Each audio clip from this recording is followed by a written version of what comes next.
Come. We have to get close. It's the only way it works. Okay. I still have to get close. I know. What do you think I'm saying? It's you. What was that? Hey, Sir. How's it going? You guys Good, doing good. We are good. Been a busy day. Say again, sorry? Yvonne's coming. She's going to be with us. Ooh. okay, lovely. Okay. Yeah. Don't worry, we have time. We have all night. Yeah. So did we can get started if you want. She'll just come in and join us. Did you get any feedback from yesterday? Yes, loads, like inbox messages, phone calls to say that people have learned so much and hung on certain words like go to the hotel room with the bag empty. That was one. Also about the crack mirrors. About the crack mirror. And they hung on that word as well. That's what I needed to hang from that thing and get a cramp or something. Yeah, so people were just really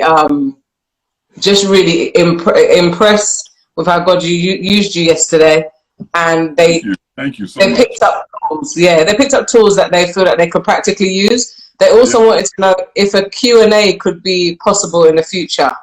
Oh, absolutely, man. Absolutely. Yeah. Okay. I think the internet has been a wasted resource, man. Yes, it has. It's almost like you don't realize the cheese has moved. Yeah. You know, we can do anything we want. There's no expense. There's nothing, man. It's just, So yeah, I'm here, man. We are a family, and so anytime we're ready. You let me know. We will. I think just one thing. They said the volume was slightly low, but people were listening intently. But the volume, they could hear you. They had to really kind of. I'm trying to figure out what's going on with that. I've never had that problem before. Yeah, I don't know if it's us. Let me see if I can put the volume up. I don't know if it's up. We're getting on. Now our volume's on max, but yeah. See, I don't know that the mic on an iPhone has a volume control, and so I usually do it from like here when I do stuff, and so I'm not sure what's going on with the volume piece. We want to solve that. That's a big deal. Yeah, that's a real big deal. So, when my wife gets in, we'll experiment with pulling the thing in some and see if that works out, because we don't. Okay. It's hard to listen to. That's tough, Yeah, someone says, someone said they can hear you perfectly, and someone else says low on the volume. So maybe it's just individual ears.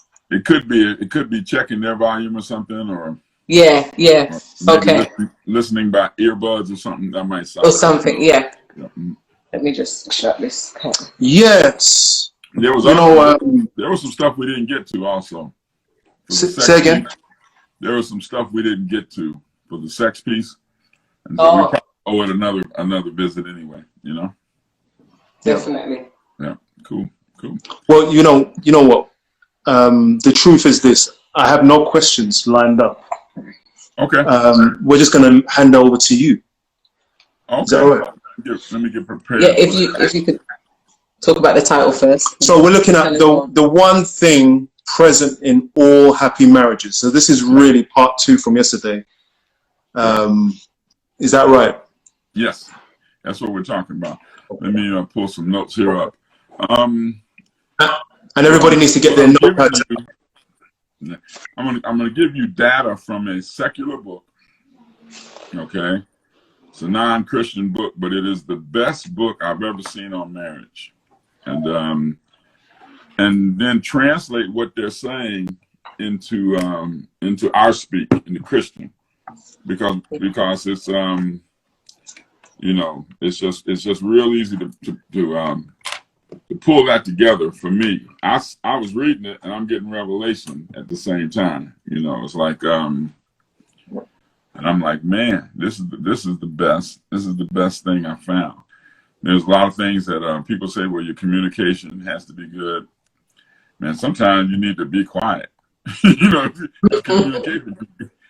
Communication can kill it, man, when you hate each other. You know what I'm saying? It's so sometimes you might want to go to opposite ends of the house and just chill for a while. And so, and so when you add what we're going to talk about to understanding love and spiritual warfare and maturity and those kinds of things, then oh man, it really comes to life, you know.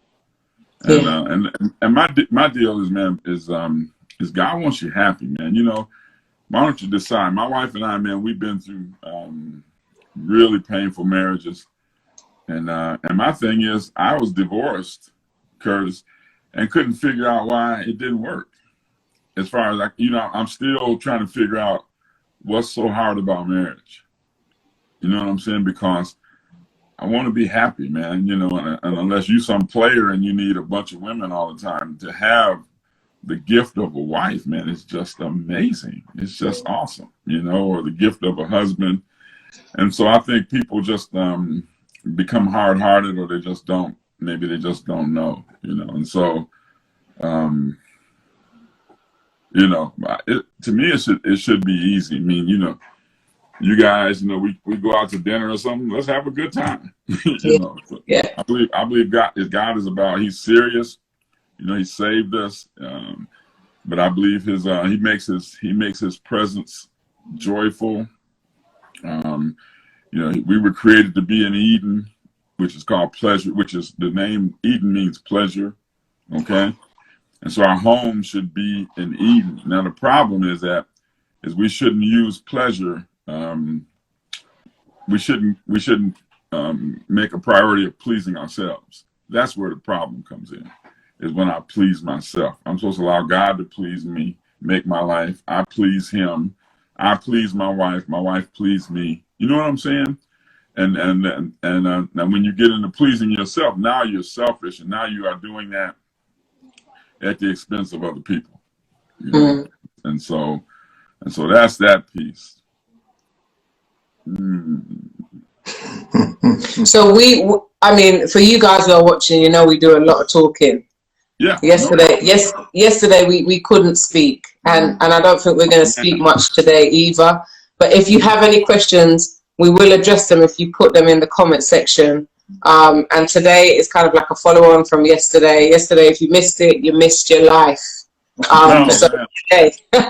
So today we are following on with Pastor Joel Brooks on looking at the one thing present in all happy marriages, and hope that married, single, divorce, other, that we can all take something from this and even apply it to just everyday life. So we're going to ask you to pray first, Pastor Brooks, if that's all right.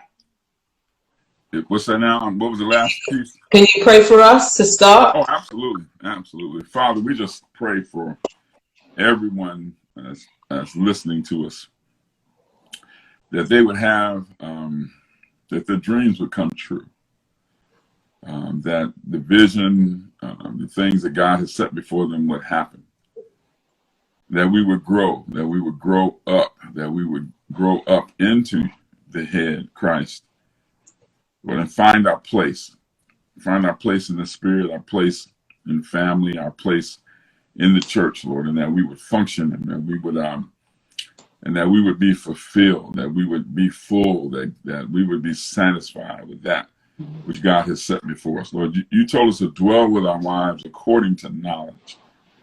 And so, Lord, cause us to be learners of how our marriages should work, Lord, and that every marriage is different, and that we would find the pattern for our marriage, Lord. We receive that in Jesus' name. Amen. Thank you, Lord. Amen. Here comes the Queen. Hey guys. Hey. Yo. Yo. Nice to see you. Dude. You're hogging up my camera space. Am I hogging up the space? No, that's good. I can get him up there. It's tight. When it's a double show, it's tight, man. It's tight. Cool. We just prayed. Yep, I heard. I've been on. Okay. And so let me just say some things here. Let's see here. God calls us to oneness. He calls us to live in harmony. Okay. Now, when couples first fall in love, they have a grace for one another. Okay. I mentioned yesterday that when you're in love, it's actually physiologically, chemically a high that you're in. Okay, so falling in love produces a high, and that causes us to have grace for one another. You know, something that might irritate us in marriage, we have grace for it because we're in love. Okay, and so how can I say it? Friendship, liking a person, loving a person, all has to do with the grace that you give them. Right. You see what I'm saying? So, you know, I get a call at midnight. This guy's got an English accent, and he says, man, I'm out here on the highway, and according to what I know about you, I'm not far from you. It's 3 in the morning. My car is down. For some reason, none of my cars are working, and I really need you to come out here and get me. I'm like, come get you? You must be nuts. What, you know, who are you? What's your last name? Well, my name is Billy Powell. Powell.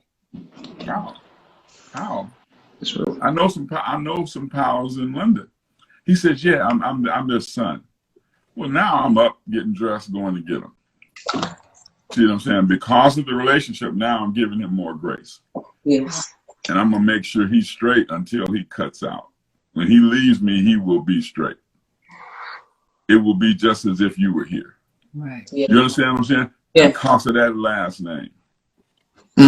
That's what broke it. See what I'm saying? And so, couples, who should I give more grace to than my wife? Okay? It was inconvenient going to get the guy, all that kind of stuff, but I gave him grace because of who my relationship with his dad. All right? And so, that's the key, is that when we fall in love, we have grace for one another. When I see people engaged and not getting along, I'm like, oh man, that's bad. You know, because man, you guys should be floating on a cloud right now. You know, I mean, you know what I'm saying? You know, like, man, he has a little missing tooth right here. You know, and it's so cute. You know, where normally, man, it's like, boy, go get your stuff fixed. You know, it's so. No, well, later when you aggravate him, do something with that too. It's so, and so, like, I'm messy. Okay, I'm not a real organized person, and so when we were engaged, man, that was funny. That was so cute. Look at him with shoes all over the place. Because we only, how many times did we actually see each other before we got married? I mean, you can count it on our hands. Right, 8 or 9, maybe. Yeah, we had a long distance relationship. Long distance relationship. Yep. And so we were on the phone for 3 hours plus, you know, a day. So, you know, we told each other what our little faults was. We mentioned that yesterday. So one of them was that he was messy. Yeah. I didn't realize to what power he was messy. I'm not nasty. Messy, but I'm and all that's left open for interpretation. This is a joke. I'm gonna be going later on. I'm here. But it's like what you know. Sometimes when you have grace for it. Oh, no problem. I'm gonna organize his life. I'm gonna take care of him and all this wonderful stuff. Yeah. And then later on, it's like, you can get those shoes. Yeah. What are those shoes? Yeah. Like, what happened? You just lose grace. And what was so what you felt before was not a mountain. You know, when you lose grace, can become a mountain. You know, in your marriage, and you gotta go back and say, "Hey, where am I missing it?" Yeah. Let me write that one down. Yeah. And so somebody say, "Well, why did you fall in love with Yvonne?" I said, "Well, man, she's interesting. She's funny. She's good looking." Well, that's billions of people. You know what I'm saying? And so usually when you fall in love with somebody, it has something to do with the subconscious. Okay, you can't really explain why. Why do I love her and not her? Okay, and so and because it's romance. Okay, now if you look up the word romance, the word romance means unreal. Okay, it means fantasy, something other than reality. Okay, because you get a sense of what could be. You know, it's like, and it feels like you have it. You know, you got this great relationship, man, and it's a romantic thing, and it suggests what could be. Okay, so you're looking at your future, you're looking at all these things. Well, as you stay together, the in love part lifts, okay? And you move from the subconscious to the conscious. And now you're noticing stuff. You're not giving the same grace. Now you have to give that grace on purpose rather than it just being there because you're in love. Does that make sense? Yeah. And so the Bible attaches love to maturity in 1 Corinthians 13. Okay. So he's talking about love. Love is this, love is that, love is this, love is that, love is this. And then he says, you know, when I was a child, I spake as a child, I thought as a child, I behaved as a child. But when I became a man, okay, I put away childish things. And so love is related to maturity. Okay, a mature Christian is a loving Christian. Okay, when you meet a Christian that's a jerk, that has the Bible memorized, they're still a kid because they're not loving. Because love and maturity have been attached. Okay, and so when I fall in love, I feel like a mature person when I'm actually not. Okay, I fall in love with this girl. I'm really at heart a selfish person, but now I'm putting her first. I'm thinking about her, and she thinks that's who I am when really that's me in love. Okay, and then when it begins to the high, I'm not talking about the in love part. You should stay in love, but when the high that comes with being in love begins to lift, now I begin to see the real person. And then and if they happen to be selfish or whatever, that stuff starts coming out, right. And we start having to deal with this, and that's when we have problems because we've gone from romance to reality. Okay? Now the key in God is that everything can be reality. Explain that. Say that again. What I'm saying is that it can actually be as good as we thought it could be Okay. of His power. See, God, nothing is fantasy to God. Whatever He thinks He can have. Yeah. So when you add a romantic vision, dream kind of thing to the power of God, it becomes possible. That makes sense. Okay. See, but that's a way off. That's after we have been on this journey a while. Okay. And so when reality hits, it's like, oh man, I married the wrong woman, or I didn't sign up for this. That's all the kind of stuff you hear. When actually, no, what you felt was what could be, and you've got to stay on the journey so that you can get to so that could be is. Yes, yeah. That's not confused. Is that confused? Is that making sense? Oh sense? yes. We got it. So what happens is the one thing in every happy marriage, they did a study at New York University at Syracuse, okay? And they studied happy marriages because, I don't know about you guys, but in the States, mostly in the Western world, we study dysfunction to understand function. Yeah, we study sickness to understand health. Yes. You know what I'm saying? We study mentally troubled to understand sanity. And so we go about it backwards. Okay. So why would you study an unhealthy marriage? You know, because you're not going to know what a healthy marriage is. So when they studied healthy marriages, they found they all had one common ingredient. Okay. So I'm going to read you a sentence, and then I'm going to give you one word for it. Okay. Happy couples have an overriding positive sentiment about their mate, which controls how they explain their mate's behavior. You're going to break that down. Yeah, I'm going to say it again. Yeah. Okay. Happy couples have an overriding positive sentiment about their mate, which controls how they explain their mate's behavior. Right, I'll break it down. Okay. Overriding. Okay, and so in other words, the word is grace. Okay. In other words, they don't turn wrong into right. They don't say bad is good, but there's the way they explain their mate's behavior is always with an overriding positive sentiment. Okay, thought so. Yeah. And so you got two couples. Both wives are waiting for their husband to come pick them up. Okay. Both husbands are late. Okay. One wife says, he doesn't care about me. He doesn't care about my time. He's probably doing something for himself. He might have even forgotten me, just left me here. See what I'm saying? Both of them are late. The other woman says, that's him. My husband ain't never on time. He'll be here in a few minutes, and he's probably doing something for us. He's probably picking up dinner for us, so I don't have to cook. You understand what I'm saying? Yeah. So it's not getting to her. She's not taking his behavior personal. Well, I think what we call it, the view would be the glass is half full or half empty. Or half empty. You can say that. It's a little deeper than that, though, because what happens is I'm now having a gracious look at something that I might not be able to change. Okay. Okay, and so rather than it irritating me, okay, I just look at it different. It's still not good. Well, I'm not happy about it. You look at it different, but then you don't attach it to you personally.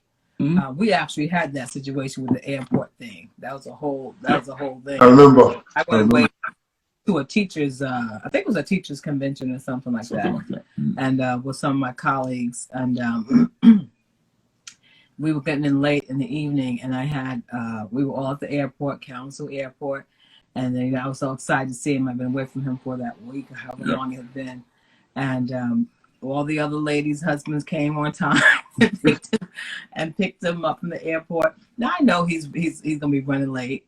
My first thought was, Joel, don't get to the airport late. And I think I might have called him or something to say, hey, I'm gonna be there at a certain time. Yeah. And not only was he late, he was so late that the cleaning people were all out. It was not like I could have had grace, for a few minutes late. I mean, he was late.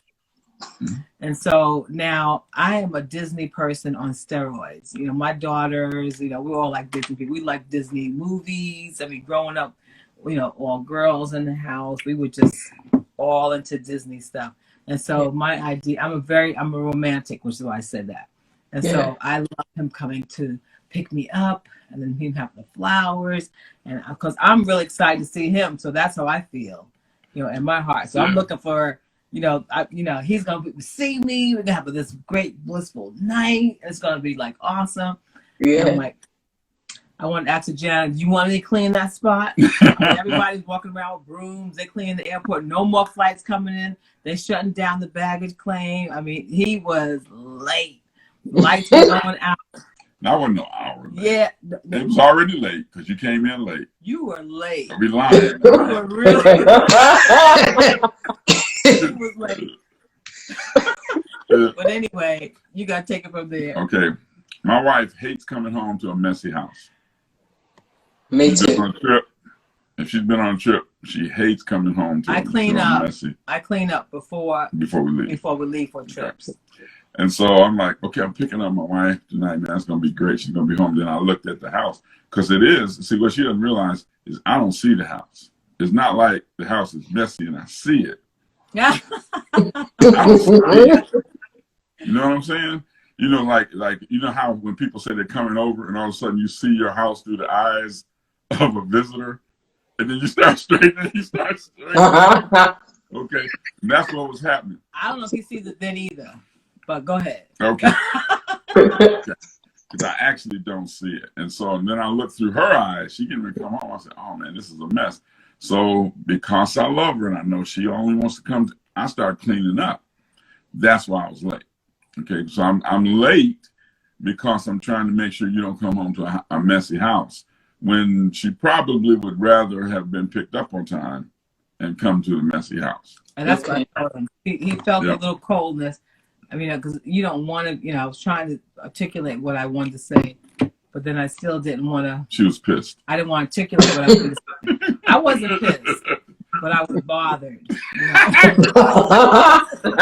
Okay. That's a new word. I like that. I wasn't pissed. I was cold. You know how you bothered, but then it's not enough to cause a situation. So you try to work your way in how you want to say something. Yeah. And so so I was quiet in the car, and he said, hey, he started explaining to me why he was late. which gave me a better perspective of it. And so it gave me more grace for him. And then I said, you know what? I would have appreciated it more, you know, had you come and get me on time versus coming home to a clean house. You know, and it's not like when I came home, you know, he had his best rendition of Make Up the Bed, so it didn't matter. He could have just paid me. There was no difference. Okay, go ahead. And so, but we may need counseling when this is over. But anyway, and so this is the deal. So you have this study at Syracuse, and then there's a guy named John Gottman, the 7 principles of what is it, healthy marriage or something like that. Okay, we'll show you the book before it's over. But okay, I gave away my last copy. You gave away your last copy. I can get it. I have it on Kindle, so I can pull it up. But and what they studied happy couples. Well, they studied couples. And the thing they noticed in the happy couples is find the best explanation for their mate's behavior and believe it. Right. Okay. Find the best. In other words, okay, Pastor didn't get on the broadcast on time. You know what I'm saying? We're supposed to be at 4, and it's 4:10. Well, that's not good in any situation, but ascribe the best explanation you can to it. Maybe he's having internet issues. Maybe he's having phone issues. You see what I'm saying? As opposed to, man, where is this dude? Man, you know, what's going on with him? We've been talking about this for 2 weeks. Or ascribe it to something personal with you. I think sometimes couples do. They'll say, okay, let's go back to the airport thing. You just don't care about me. You know how important it is for me to be picked up on time. So now I'm telling him how he feels. Right. You know, I'm saying you just don't care about me. And you don't know that. Right. So that takes it into a different box, because it's one thing if you have a misunderstanding. It's another thing if your mate begins to name you about something, because that's harder to get over. Yeah. And so if my mate says, you just don't care about me, you're the most selfish person in the world, you know that I like a clean house, but yet every day I come home and work the same thing. It just shows me how you really feel. It's hard for me to come out of that, because you just kind of named me. You judge me. And so how do I get over judgment? And so yesterday's topic, judgment cake going on. There is like you shooting your intimacy out the door. Yeah. Wow. So it's like it's best if you explain it in a way of how something made you feel versus you're telling me how I see you, or how I feel about you, because that's harder to get over. Yeah. And I think that we got a lot of hurt feelings in marriage. Was like, wow, I didn't know my husband felt about me like that. And it's like, so that's cool. I can't. It's hard.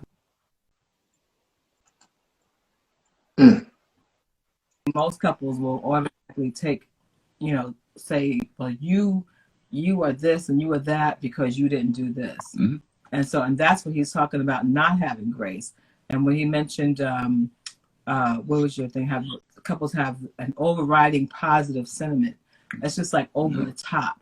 And that's where I go first. We got to retrain ourselves to go there first, to give grace first.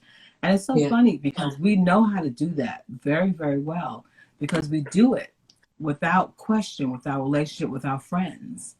Yes, with strangers. And we do. We give so much grace. And so that's why somebody can have a friendship for 50 years, and marriage for 5. Yeah. It's like we know how to give grace to our friends. There's certain things that our friends will do we won't even discuss. We just let it go over our head. They had a bad day, but we don't do that in our marriage. And I think it goes back to what my husband was talking about yesterday, how the power that we have as couples, so you can see where the enemy wants to come in and break that union and break your power, as couples. And so an overriding sentiment or attitude about your mate behavior is like over the top. Yeah. You know, I'm going to give Curtis the absolute best explanation in my mind for his behavior. And when he tells me it's different, he tells me it's different, and we talk about it. Right. Yeah. But I'm not going to do it in this where I name him and I say, you know what, you just don't care. Mm-hmm. You know, you don't care about me. I can see you don't respect this. You know, and so it makes it harder to get beyond judgments. Mm-hmm. We have that with shoes. Mm-hmm. Okay. When I come in the house, first thing I'm gonna do is kick my shoes off, and so We have a back door. We have a mudroom. Oh, lovely. And so you might have 6, 7 pairs of shoes there. I'll step That's over. your toilet. That's not the mudroom though. No. So he come past the mudroom where he could take his shoes off, and then he takes them off, and the kitchen and the great room, all that wonderful stuff. Okay. And so I actually don't see the shoes. It's not like I see the shoes and I say, boy, I got a mountain here. I ought to pick these up. But no, I don't want to. It's not that. It's I actually don't see the shoes. Okay. And so she's looking at these shoes and she's saying, I've told him about this time and time again. Okay. He's just trying to irritate me now. now it's becoming personal because he knows that this irritates me. And he's just doing it on purpose. Right. Okay. And so now she's taking something that I'm doing and making it personal. Now here's the sentence I want you to remember. And then I'm going to give you a stat. I'm going to give you a stat I want you to remember. Okay. Find the most generous explanation of your mate's behavior possible and believe it. That's the key, is to believe it. Okay. Yeah. Okay. And so 67% of all marriage problems cannot be solved. Can I go back to the shoes? Because you skipped the point. 67. The reason why he doesn't see the shoe, and I do, it's just how we're wired. Yeah, that's what I'm going to. Oh, okay, good. Yeah. I don't want you to miss that point. Yeah, no. So that's the 67. Yeah, 67% of marriage problems cannot be solved because they relate to a person's wiring, right, and not to bad or false or bad habits. Okay. In other words, I'm a creative person. I'm spontaneous. I'm always in the clouds. See what I'm saying? And so I'm not aware of my surroundings. And so that's how things get messy. Okay. And so the spontaneous, funny, she loves the humor. She loves all that. All that's part of who I am. It's part of my wiring. Now, every wiring, as it were, has a side that's not so positive, maybe. You know, a real organized person, you know, they may be less forgiving about things being out of order, and after a while, you're like, man, you know, I'd rather live on the roof than with you with your order. Your order is hard, it's concrete, it's you don't play, you don't have any room for forgiveness, you don't have any room. You know, there's a famous preacher, and one of our workers worked for him, and he called her into the office one time. He said, "What's wrong with this desk?" And she said, "I don't know." She says, "What's wrong with this desk?" She says, "I really don't know." And his computer was 1 inch left of where it normally is. But that was a reason, rather than just sit down and move the computer where it's supposed to be, that was a big deal for him. See what I'm saying? Well, after a while, you get tired of that. You know, you're like, man, you know, I'll go work for somebody else and listen to your tapes. You know, because it's hard being around you. And I found a lot of big name guys that way. They were really hard to be around. Okay. And so what I can do, the only thing I can do about a problem that's related to your wiring is have a good attitude about it, is to give you grace about it, because it's who you are. It's not something that you're doing. It's actually who you are. Okay. And so I have a question. What do we do about the problems that we are facing with our partner? Where are we not making an allowance? Right, that's good. I think. Go ahead. You want to? No, you do. I think that you know, you can sit down and talk about it because it is an issue. I mean, I don't want to tell them what we do with the shoes. I don't want shoes. to trip over shoes You know, every time I walk around the room or stub my toe on him or something like that, I'm giving you things that has actually happened. But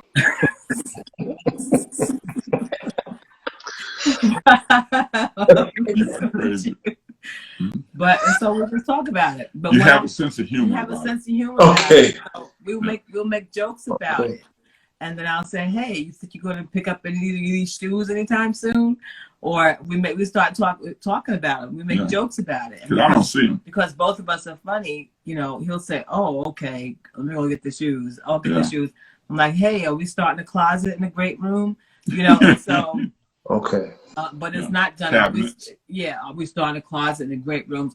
It's not done with the attitude. We just have a lot of fun with it. Or I'll just simply say, hey, Joel, I need you to pick up your shoes today. You know, he said, oh yeah, okay. And he really doesn't see them. He's a deep thinker, and he's probably, and I'm not joking with you, I'm not saying this because he's my husband, it's just the truth. He's one of the wisest men that I know. You know, but he goes in, you know, as far as a deep thinker, so he doesn't always think about the little things that okay.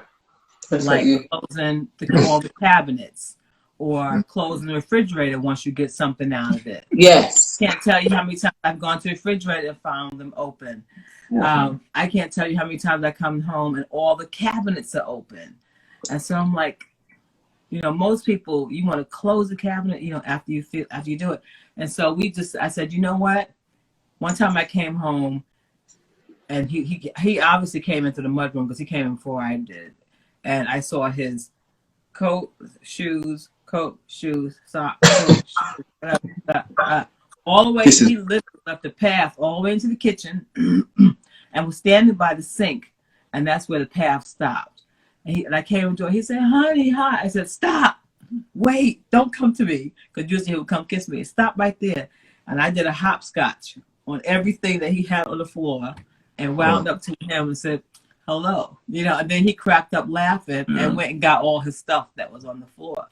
But for the cabinets, I told him one time, I said, you know what?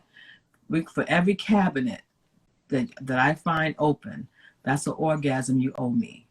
You know, and so we started playing. I mean, one time it was. You just leave it open.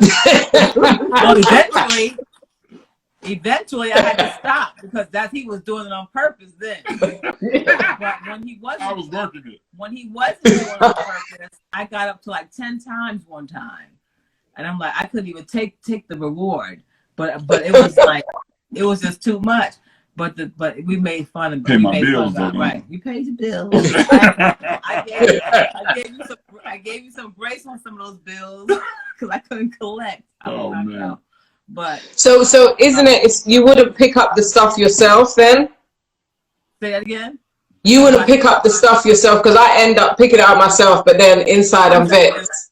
Sometimes I do. Sometimes I pick it up. But if I don't want to pick it up, I say, hey Joel, can you get your stuff today? You know, or I'll just make a joke about it. You know, or I make it work for me. And so there have been times when I said, okay, you owe me whatever. You know, I bought shoes, I bought all kinds of stuff. And so I'm like, ooh, a shoe is out of place. Right. You know, I've got something going. And it just kind of, you just make the thing is, whatever you decide to do, make it work for you, you make it work for you. But the big thing is grace. I'm not going to say, hey, you know how much this means to me to come home, you know, things nice. You know, I don't want to be tripping over you. So you just don't care about me. You know, that's a big deal. And so the thing is to say, honey, you know, when I ask him to do it, you know, he does it. And I'll say, hey, could you get your shoes? And he'll act so surprised. He'll be like, oh, yeah. Oh, I do have a lot of shoes over there. And then he notices it. Right. But outside of that, he does notice. I've seen him. One time I said, there's no way you don't notice it. I saw him. He was walking into the bedroom and he stepped over one and kept going. And I said, how do you not notice that when you pick your foot up, your big foot up to go walk over it? And he said, I just do it automatically. He didn't see it. But I know that that's part of how his wiring. But it's also on the flip side of that wiring is where a lot of that wisdom comes and all the other stuff that he has, because he'll be in deep thought and forget about what's going on around him, and then something will come out, you know, either God showed him or whatever. I'm like, wow, that's great. You know, but he goes and he's a deep thinker, so he goes in, and so sometimes that's the messy piece, you know. And so I think it's just having grace, and so that you still have to solve some problems for function. Yeah, you know. Well, what you do is you develop coping skills. Right. But the first thing you have to have in place is that you don't get mad about it and you don't take it personal. Okay? So now that I'm aware of what she wants, you know, I try to be better at it. Okay, to a point. I try to, and we don't let it, if she has to say something to me about it, I don't get defensive. Okay, because I know I'm wired that way and I can do that. Okay? So if we know we have company coming over or something, she says, look, keep the house straight. Okay, we're gonna keep the house straight today. You know what I'm saying? Something like that. So, but we don't let it become an issue with us, because she knows I can't change it. Now I can be better at it. I can develop some coping skills, but it's never, you know, if I'm a 2, I'm never gonna be a 10. I might be a 5. You know what I'm saying? But the 10 is not a reachable goal, because of who I am. Okay. So what I'll do. Sorry, you were breaking up. Yeah. Because of how you wired. Yeah, because of how I'll never be a 10 at organization. Does that make sense? You didn't say you guys froze for a minute. Yeah. You guys have been gone for about 10 seconds. We haven't heard you for about 10 seconds. Sorry. You're freezing up.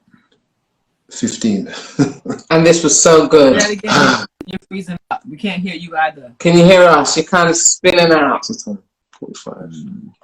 I wonder if that's the internet. You're spinning out a little bit. Should we go out and come back in? There was a question. There was a question. Sorry, you guys have gone for a moment, but that's okay. We can't. Where was the question? It's from find the most generous explanation. Should I get off and come back on? Where is it? We can hear your voice, but your image is frozen. Yeah. It's just a connection.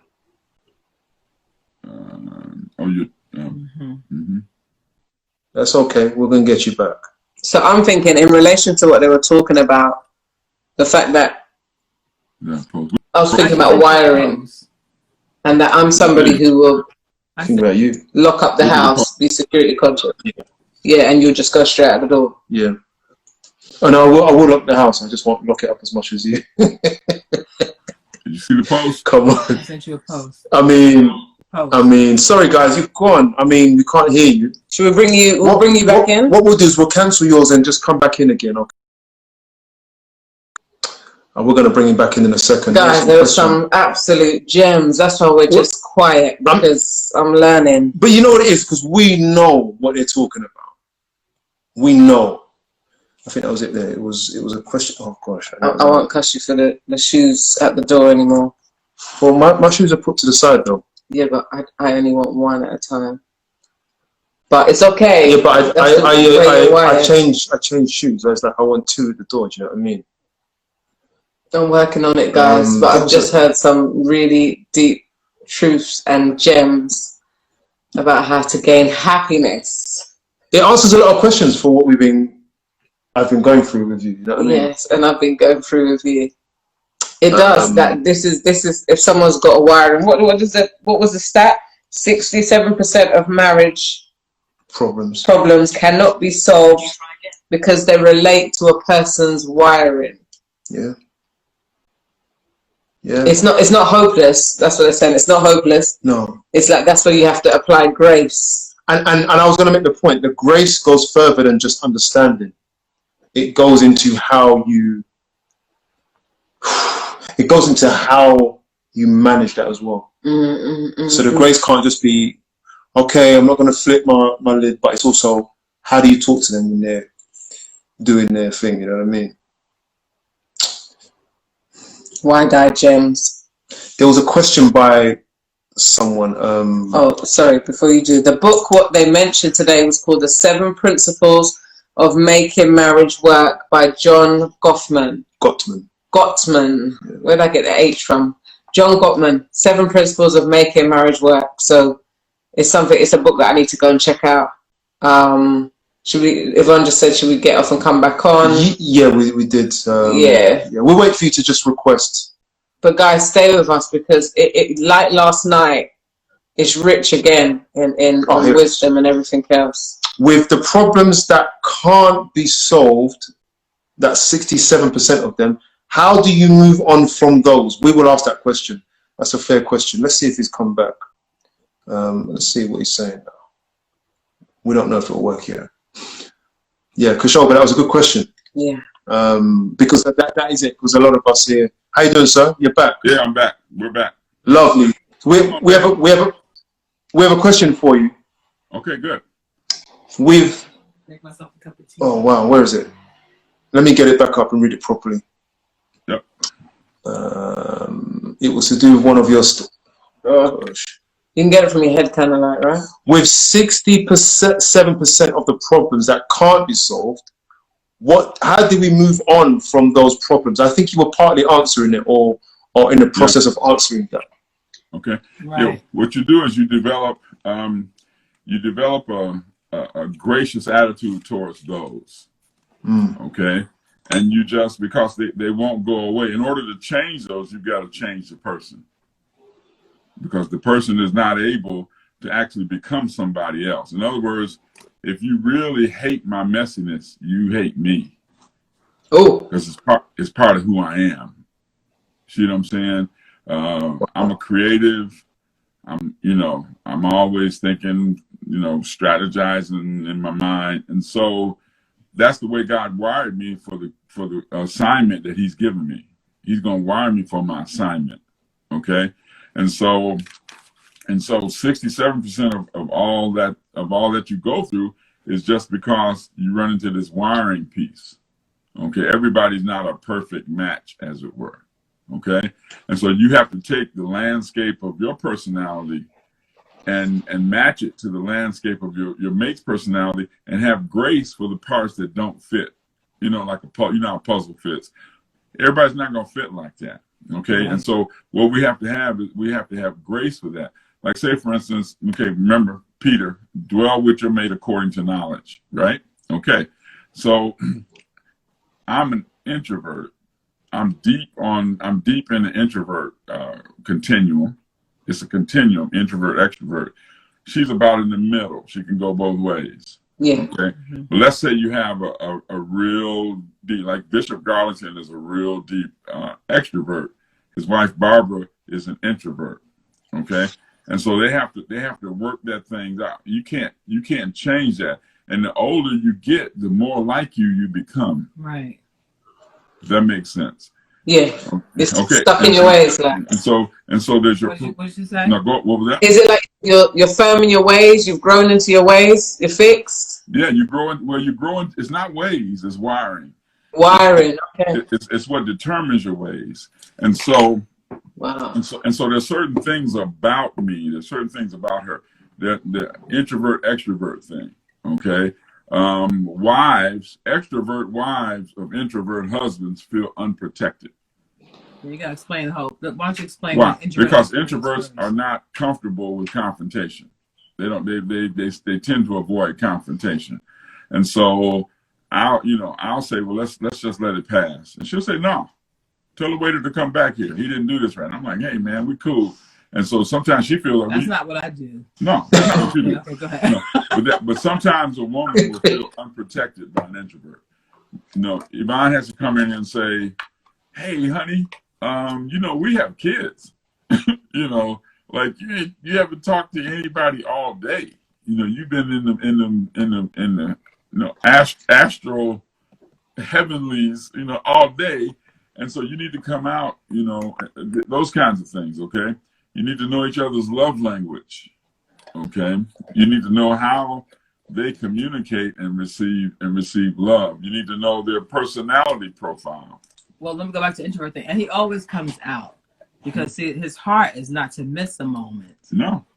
but his wiring will miss a moment. And that's a good way of putting it. And so his heart is not to miss a moment, and I know his heart is not to miss a moment. Yes. So when I know that there's a moments around him that he's missing because he may be away, you know, he'll be in the same house, but he may be away, I go and get him, you know, because I can see moments, and I know when something is a priceless moment, either with the kids or even with visitors or somebody in our house. Staff, all of it. And so I'll say, hey, Joel, you know, she needs a father hug. I'll go behind him and do something, say, give her a hug. Yeah. You know, and there were times when that has happened and like walls have broken down. Yeah. But he doesn't always pick up those cues. I don't pick up on that stuff. Yeah. And so if he doesn't pick up those cues with everybody else around him at times, it is highly likely that he's going to miss some cues with me. Although I am a bridge builder in the house. You understand what I'm saying? So I am closest to him, and I am also closest to the kids. You know, he's closest, you know, to God. I'm closer to the staff. You know what I'm saying? Right. You know, and so I'm like the bridge builder. Yeah. You know, in our lives, and making sure he doesn't miss the moments, because I know that in his heart he doesn't want to miss the moments. So can I just ask? Then is this God's ideal of what a help me is? I think the word literally means someone who is competent or is in the same class, okay, to help. All right. Now, what you have to notice is that help people who you have to be more talented than the person you're helping. Right. Okay. As a boss, I want to hire people that are better than me in an area, not somebody who has my expertise in something. Because my key is focus. See what I'm saying? Where the person that's helping me, they've got to have a wider range of giftings in order to support me, depending on who I am. Okay. And so my thing is, I'm trying to penetrate one area where the other person is trying to, how can I say it? You staff your weaknesses. In other words, you know, you hire people, and so every marriage is not a perfect this. See, I used to work. You know what a transmission is in a car? But you're making it perfect. Okay. It's perfect for you. But every marriage doesn't have everything absolutely perfect. Right. Although it's perfect. That's why we need love. Okay. And so this thing, I used to work in a body factory where you make doors and stuff like that. And those things they weren't precise because they weren't moving parts. When I went to a transmission plant, these things they're measured in thousandths, and so they're tight, really tight tolerances. So this thing was made to work together. But if you take oil out of it, it burn up in a few minutes. And I count oil as the grace you need in a marriage. So you can even be made for each other and need what we're talking about. Okay, you need to be, and God calls us to be gracious. God calls us, love believes all things. Yeah. So sometimes when we're talking, when we're talking to a married couple, and they just come to the end of the rope, I'll ask the wife or the husband. Most of the time it's the wife. What do you believe about your husband?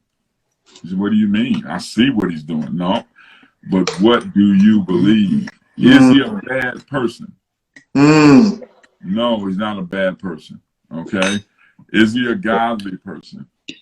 Yes, he's a godly person. He loves God. Okay, now we've decided that. Now we've got to get to the bottom of this behavior. Like in one marriage, it's because the guy was scared to tell his wife the truth. He was lying. He would start lying to his wife. And so she came to us. And she comes to us, man, this guy's a liar. Yeah, I'm married to a liar and want to get out of the marriage. Yeah. And I said, do you believe your husband's a bad guy? And she said, I believe he's lying. and I said, do you believe he's a bad guy? Do you think he's lying just because he's evil? She said, no, I don't believe that. I said, okay, let's get to why he's lying then. And it turned out he was really scared of her response. And so because they had the introvert extrovert thing going on. Yeah. So if he messed up, okay, it's easier to lie about it than to actually say, yeah, I messed up, and actually deal with her response. See what I'm saying? And so now let's deal with your responses to things. See, and so Let me catch you here. We've got about a minute left. Oh man, okay, yeah. I'll come back in the next round. Okay. What were you going to move into next, or was there more to this? There's more to this. There's some things that you can practice. Okay.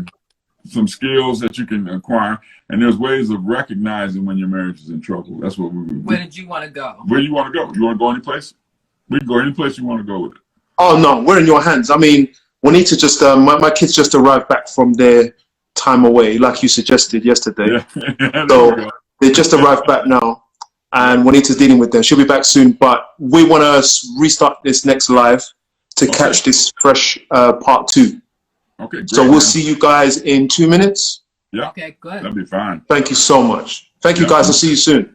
Yeah. Bye bye now. Let me see. You back? Yeah. Did you just did you say we'll get the kids sorted? Hmm? Did you say we'll have the kids? Yeah. Oh. Yeah.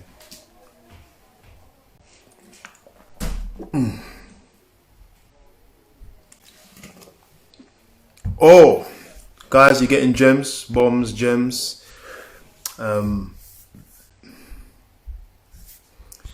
Here we are, man. Guys, get your notepads out, seriously. Write things down. Revise it afterwards, before bed. Go over some of the details.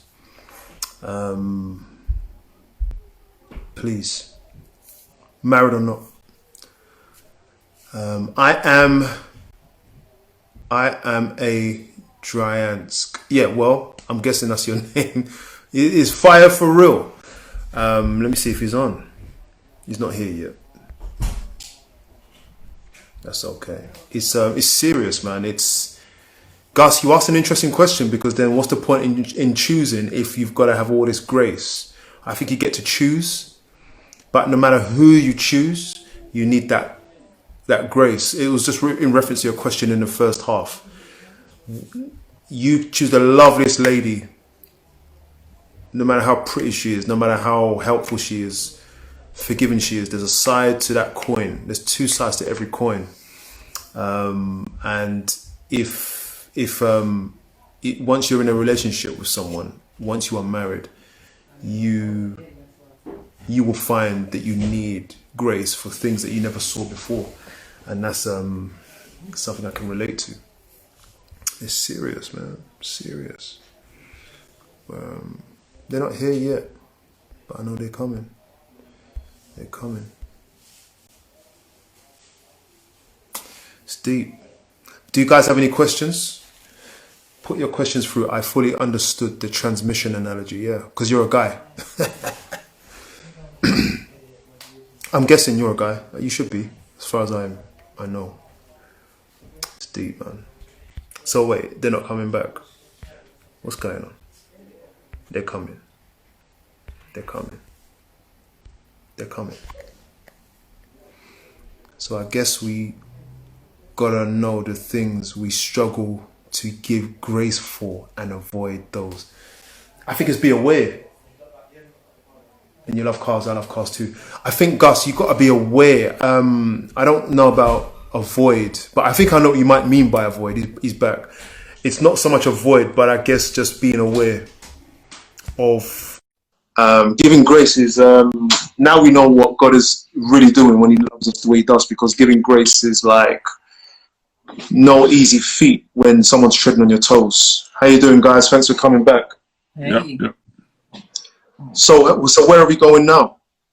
Okay, let me talk about this a little bit here. And remember, I want everybody to remember the name of the book, and to remember that it's not a Christian book. It's not a Christian book. Okay, it is that, and so they're going to talk about same-sex relationships and stuff like that, and stuff that we probably wouldn't be. Let me explain it. What John Gottman, what he did was he took couples, as Pastor Joel said earlier. He studied couples, but he had an apartment building that he called the Love Lab, and he studied couples, and he got to the point where he was able to sit down to a couple. Let me go back. Every room in the Love Lab, every room in the apartments had cameras and microphones except for the bedroom and the bathroom. Yeah. And so he was able to tell just by studying behavior and marriage behavior if a couple was going to make it or not. And just by sitting down talking to you for a few minutes, he was able to be a great predictor of divorce and predictor of healthy and successful marriages. He had gotten down to the science of it. You know, what makes a good marriage, what tears down a marriage. And so he still have labs, you know, all over, and he still studies, you know, they study couples. But that's the basis behind this book. And then what he did was he took that information and put it in the book and said, for those couples that got a divorce, this is what I saw. And they all had the same characteristics, you know, in their things in their relationships. Yes. And so, and these are for the couples that were successful, thank you, Elijah, in their relationship, this is what I saw, you know. And so that's what this book is about. And that's what makes it so great, because you actually, it's based on science, but a lot of what he has to say, you see some of the same principles in the Bible as how we should relate. Yes. Somebody said that his videos are on YouTube, so you can see them on there as well. Okay, great. Great. Yeah, I haven't seen the videos, but that's great. And so, so that's the biggest deal is what is the story? It's actually where racism is seated. Okay, right. Is what is the story that I hear in my head about you? Okay, and I begin to ascribe value to you. See, so I see one little kid running around church, and then that little boy crazy, you know. You know, see another little boy running around. Oh, look, man, kids, he's just so full of joy. He's just so full of happiness. You know what I'm saying? And it's like, why do you ascribe one thing to one and the other to the other? But that's where prejudice and it actually is sin. You know, we have to realize that that's sin to judge somebody. You know, judge not and you shall not be judged. Right. Condemn not and you shall not be condemned. And so we're actually involved in something that God doesn't like. Love believes the best. Love is always hoping for the best. See what I'm saying? And love is attached to maturity. Okay, that in Ephesians, that we be no more children tossed to and fro, you know, but growing up into the head, speaking the truth in love, and growing up into the head. And so if I'm not a loving person, because what'll happen is your knowledge of scripture and stuff can actually make you a jerk.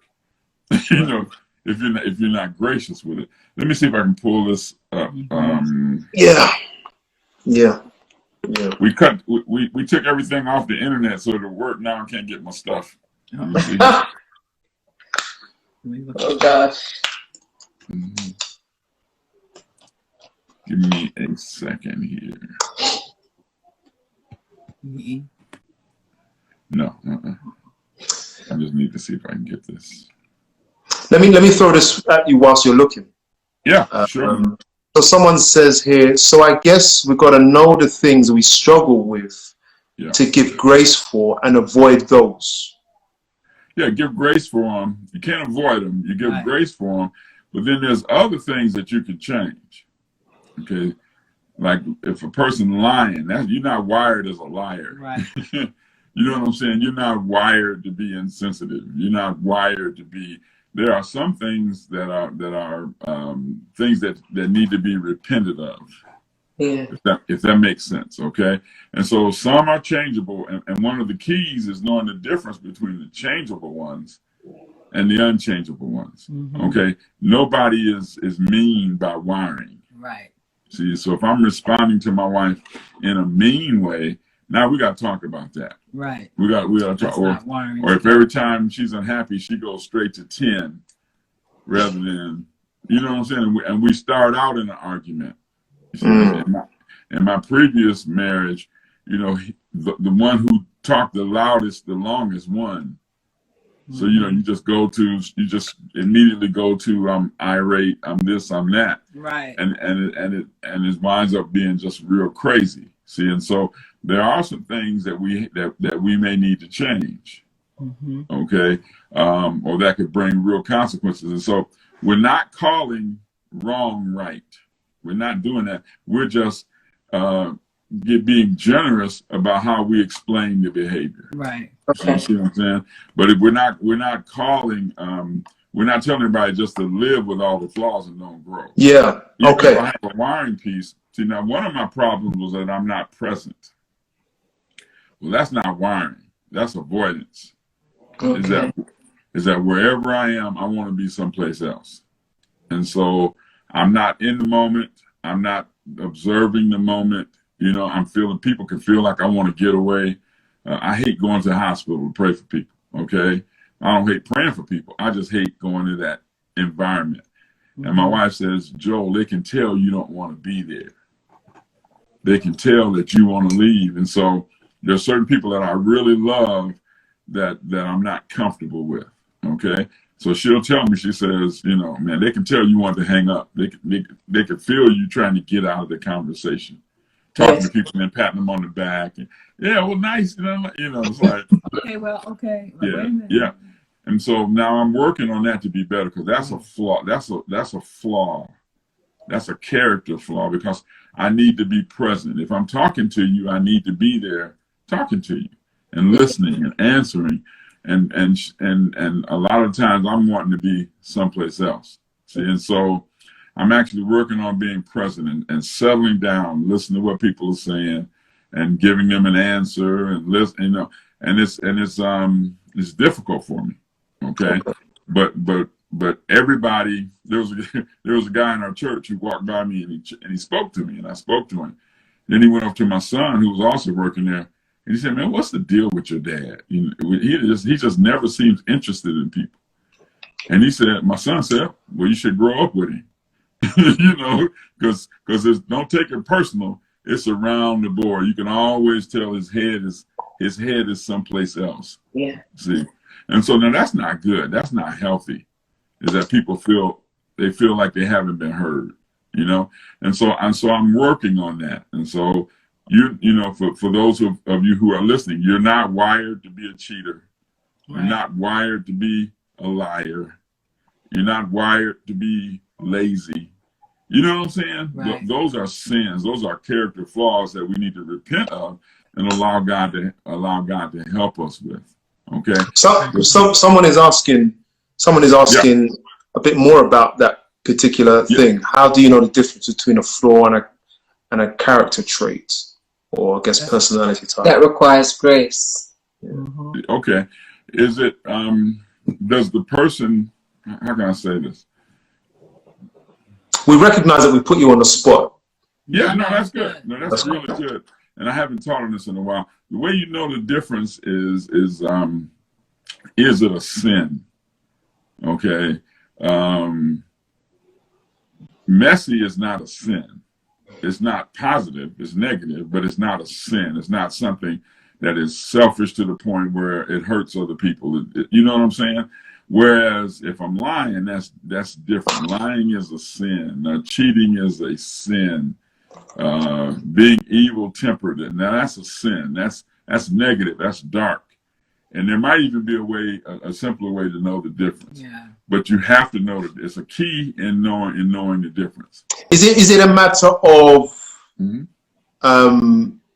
willful ignorance? So it can apply. Let's say I'm doing something like leaving my shoes around, like you said, which you're not trying to hurt your partner. But if you know it annoys and you are in a position to make that change, you choose not to. So is it really the action rather than, because what it is, that there's a point when it's actually a genuine, I am not aware I'm doing it. Now I'm aware I'm doing it. Yeah. It changes the nature of the whole game. Well, now you're aware that you're doing it. It all depends on how you're wired. Okay, so we've had discussions about it, and he's aware that he does it. He's not always aware when he's doing it. And so I always say, hey, Joel, the shoes, you know, when you're going to pick up the shoes. And so, but what happens is, because we've had so many conversations about it, it's on his mind. And so there are things now that I'll hear him say, oh man, I got to pick up my shoes, without me having to say it, because I made it aware to him, made him aware of it, so that now there are many times that he does see it, you know, himself, and he will go pick him up. And so I think, you know, you could tell a difference between something maybe that has to be adjusted and something that is like, this is something that has to be forgiven, or you need to repent from it. You know, it's that's so.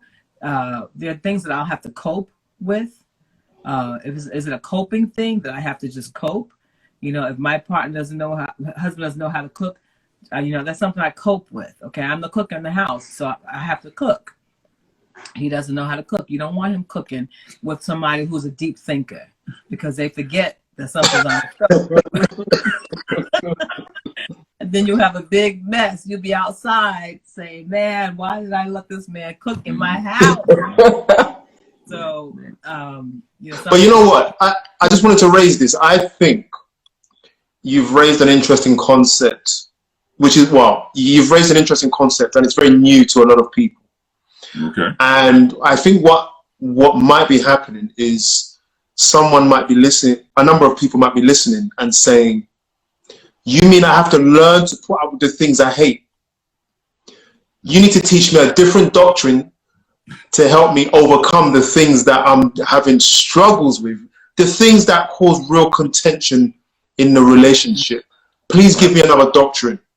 But you're teaching us to be more graceful, which means that I'm worried that I'm going to make so much allowance for this thing that I'm just going to be unhappy. Yeah. Well, see, and that's the risk of love. Okay. Love covers a multitude of faults. The nature of love is to cover faults. Wow. You see what I'm saying? That's the nature of it. See, and so I want to go to okay, am I growing in love? Am I becoming more like Jesus, you know, who overlooked my faults? You see what I'm saying? And allowed me to be, you know. Now, a person can take advantage of this with a bad heart and say, okay, I'm just wired this way. And so they never try to change. See, I don't just relax into this wiring. I want to change it. I want to be better at it. I don't want to be, I've learned to like order. You know, I like order now. I don't like messy. Okay. And that's has worn off of her to me. So I'm becoming more like her in that, as far as I just don't always know how to produce order. And I'm becoming more like him, you know, where I don't let certain things mean as much. Right. Or get to me, you know, where it's like kind of relax. Hey, you're home. You know, we can relax, you know, and so it's like there's a balance here that you both kind of change and you move to. We're going to get to cleaning it up, you know, but there's a relaxing thing. So it's like you learn how to cope. And it's the same thing with Jesus. We don't say, hey, Jesus, you know, he died for me. He loved me so much that he knows how I am. He loves me the same. So I'm not changing. You know, our heart's desire all the time is to change. You know, we don't take advantage of his love and say, well, he loved me. He died for me. I don't got to do nothing. I don't got to change my life. I can still live raggedy. I can go sleep with whoever I want to sleep with, do that kind of stuff. Well, something's wrong with you. Right. You know, nothing's wrong with the love that Jesus had. You know, he did what he did because he loved you. Yeah. But your response to it is not right. And it really shows the things in your heart, the character issues that needs to be, you know, taken care of. You know, so you misuse love. You take advantage of love and grace that's given to you. You know, and so you're not very loving and gracious yourself. And so I think in those cases, if you're going to use it as an excuse, then something's wrong with you. Because when he makes things makes me aware, I become aware. You know, you're not aware until you are aware. You know, and when he tells me something, I become aware. And I become conscious of it. The behavior may not change, because if I haven't been aware of it, it's habitual. Even if it's not a wiring for me, it's habitual behavior, you know. And so then I want to go back and I want to change. But every time I'll do it, I say, oh, that's what he meant. That's what he was talking about. And so now, okay, let me not do that. You know, then you change, because a lot of times you don't realize that you're doing some things that you're doing, you know. And so if it's something that has to do with character, then you can say, okay, that's not a coping issue. That's not a wiring issue. That's an issue you gotta get help from. Yeah. See, and the assumption is in covenant we both want to be happy. And if there's somebody who married somebody to take advantage of them, then that's a whole nother deal. See, and so my wife comes to me about my priorities and says, well, Joe, you know, you're not spending very much time with the kids. And I can say, well, okay, well, I can rearrange my priorities, or I'm working on something that's going to benefit the family so much, okay, that this is going to play into their inheritance. This is going to be part of, this is going to have a major impact on how we live. Why don't you take up the slack, okay, and let me forge ahead, and we work out and we negotiate how to get where we're going, how to get to where we're going. See, because somebody might get sick. I know one guy in particular who got mad at his wife because she got sick. See, and they had this dream of how they were going to live after the kids left home. Well, she comes up with MS, with multiple sclerosis, and so he's wheeling her around and putting her in the bed, and that wasn't the vision. Yeah. And so we're talking, and then I realized while we're talking, I said, "You're mad at her, aren't you?" Wow. He said, "What do you mean?" I said, "You're mad at her because she's sick. She didn't choose this." You know what I'm saying? And then he had to repent and realize, man, this is my wife. This is my covenant. Now, we're supposed to go through everything together, no matter what it is. And here I am. I'm ready to relax and travel and go places, and we have fun. And you're stuck in this wheelchair. And he was mad at her, man. I'm like, come on, man. That's childish. Sin is always selfish. Sin is always childish. Good. See what I'm saying? Sin demands its own way, childish. And it's got to go my way or I'm sulking in the corner.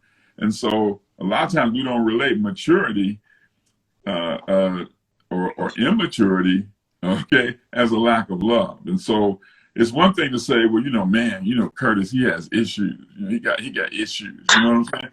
But it's another thing to say Curtis is childish. That doesn't sound good.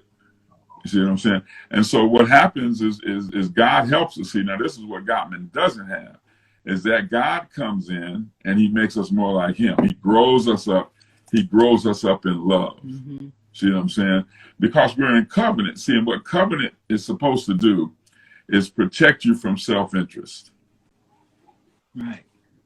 Okay. In other words, in covenant, I will always look out for you. Okay. And so I meet Yvonne. She's beautiful. She's funny. We do all this. But when we get married, the emphasis shifts from what she is to me to who I am as a man. When I said I do, it left pretty. It left funny. It left all that, because I don't know if that's going to remain. Well, but it goes now to my character. You understand what I'm saying? And so now we're in covenant. See, because covenant is the only safe context for intimacy. Right. I have to know that you're not going to reject me, or I can't let you ever really see me. Right. See what I'm saying? And so there are things about me that are not good. Nobody's perfect. See, if you're perfect, you're not perfect for God. Right. Because your weakness gives his strength a place to land. You understand what I'm saying? See, this is why he created us, is because God is self-existent. God doesn't need anybody. Okay? But he is love. And so what's the expression of love? It's social. It's between two parties. And so God is love, but he has nobody to express it to. And so for 6 days, he made a place for this man. He made this man, and then he rested. What does that mean? Was he tired? No, he was finished, and now he has somebody to love. And so his love rests upon us.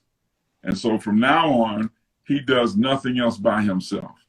Everything from now on is with us. Okay, God is with me. Where I'm weak, he's strong. And that's is not a need for him, because God doesn't need anything, but that's what he desires. He wants to be with somebody. So when I get married, I want to be with you. The real you, not an impersonation of you. Right. Not a imitation you. I want to be with the real you. That means you love me. That means you want to be with my flaws, my wiring. See what I'm saying? You want to be there to help me grow. I want to help you grow. And if your heart is to be selfish, eventually you're going to find somebody else. Right. The worst thing anybody can ever do, and if there's some single people here, and I want you to hear this, the worst thing a single person can do is marry a childish person. Yep. Is marry an immature person. That's the worst thing you can do, because an immature person is irresponsible. Right. See, so if you marry an immature guy, you're going to be the new reason why he can't produce. You're going to be the one he blames everything on. Before you, I had vision. Before you, I had all this, but now I got you. You won't help me with my dreams. You know, you won't help. Well, honey, we have to eat. I want you to feed the kids. And so I know you have business stuff you want to start, but we need an income. Somebody's got to work. Oh man, you don't support my dreams. I need somebody else who support my dreams. You know what I'm? And it's just immaturity, laziness, immaturity, irresponsibility, domestic abuse. You know what domestic abuse is? A temper tantrum. That's all it is. It's a child's mind in a man's body. And when things are not going his way, I'm just going to go off. Yeah. Get everybody in line. I'm just, you know, I'm not going to sit down and talk and share wisdom. I'm just going to go off and keep everybody scared of me. That's childish. Yeah. See? And so what I need to do is grow up. Okay. And in Christianity, growing up and growing loving is the same thing. See, you see what I'm saying? And so the more mature I am, the more loving I am. And so the fact that I don't want to look over these flaws, see, means that I'd rather sacrifice the atmosphere in the home to be right. Yeah. See, so I want to be right. I'm right. You're wrong. Yeah, but that's who I am. You know, I'm a spontaneous man. You know, when I think about summer vacation, right in the middle of summer. You know, you need to think about summer vacation in January, the year before, and so it'll get to be July, middle of July. I say, oh man, we haven't had a vacation, and I'll start planning a vacation. Then I'll come to her. Okay, in August we're going to Disney World, and we're going to go to Orlando. I got the room, and you're like, what? Because I didn't plan it, because I didn't think about it that far ahead. You understand what I'm saying? Yes. And so we look at our wiring, we look at our strengths and our weaknesses, and we strategize there. I had one guy who wanted to manage the money, and the boy couldn't count. But because he's a man, he wants to handle the money. Lights turned off, mortgage not paid. Yeah. Oh yeah, they're sitting in the dark. You understand what I'm saying? Because he's a man, he wants to lead with a weakness. Where if the wife is good at that, let her lead there. Right. Don't get formulaic. Don't get into some kind of formula. Well, because of the man, I'll do this. Because of the woman, I'll do this. Yeah. No, are you good at it? Yes. You know, if you're not good at it, then get out the way. Let somebody else do it. Oversee it. You know, whatever you need to do. But it's like it's the selfishness that kills the thing, man. Right. It's the selfishness, and it's the lack of marriage skill. Right. Okay, like say for instance, you have to recognize when somebody starts too high. Okay, explain that. When start too high. Yeah, you start a conversation, but you're already mad. Yeah, you're already escalated. You're already mad. Okay, so in order to protect myself from that, I got to go to the same place. You know, and when you what is the frontal lobe? When it gets here, you can't solve it. It's fight, flight, or freeze. Or flop. In other words, why would you start there if you know you can't solve it? You know, you just want to blow off steam. Now you've killed the atmosphere in the home. You've set up an offense that may take days to get over, just because you're immature and you had a temper tantrum, a grown-up temper tantrum. That's all that is. You don't have anybody with authority to tell you, man, sit down. What's wrong with you? See, I can't talk to her like that. So she can't talk to me. So if we're up this high, then it's already failure. Because you cannot solve a problem once you hit this. Okay? And so you soft startup. You say, honey, can we talk about something? Well, I know I'm in trouble when you say that. Okay? But we're not arguing yet. And you say, I've noticed this or I've noticed that. And I can either cop to it or I can say, no, I don't really see that. But we're not arguing. See? And maybe we don't resolve it, so now it gets tight in the room. Okay? Well, we have to recognize our mate's efforts to de-escalate. You understand what I mean by that? In other words, we can, okay, we have the disagreement that we couldn't solve, okay? The tendency is turn away from me. It's to turn away from each other. You understand what I'm saying? So I'm reading the paper, watching the TV, she's cooking, but it's ice cold in the house. Because remember, intimacy is not measured by inches, it's measured by affection. Okay? And so we turn away from each other, okay? And then it begins to escalate, okay? And so now, what I do now that I'm learning some marriage skills, we turn towards each other. See what I'm saying? So we've got this thing we can't come to agreement on. We actually disagree, but we say, honey, come on, I don't want this to mess up our day. Right. I don't want to live on this island today. And so, we'll work that thing out later, but you need to know that I love you and then we're going to get over this. We're going to get onto the other side of that. What I want to talk about today. Okay, so now I turned around and did that. But she responds the way she just did. See what I'm saying? Now it stays in that bad place. Right. So somebody has to be mature enough to turn to the other one and get it back on a place of love. Now, if I turn to her and she rejects that, now we got a real problem. Okay? Or if neither one of us never turn to, see, somebody's got to be mature and not come in as, well, I'm more spiritual than you, but come in as, honey, come on. We don't want to, I don't like the way this feels. This doesn't feel good. I don't want us to be mad at each other. You don't want atmosphere is really important. You want to talk about atmosphere. Yeah, atmosphere. Yeah. The atmosphere is really important. So, but sorry, before you go into atmosphere, intimacy is not measured by. It's your quote. Inches. But it's measured by affection.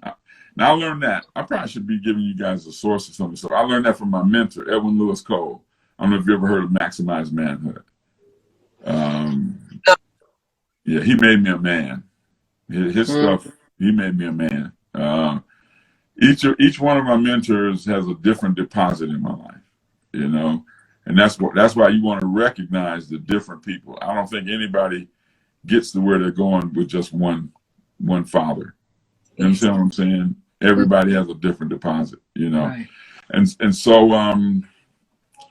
And so we can be laying this close in the bed and mad at each other. So it's not measured by how far apart we are. See what I'm saying? It's measured in affection.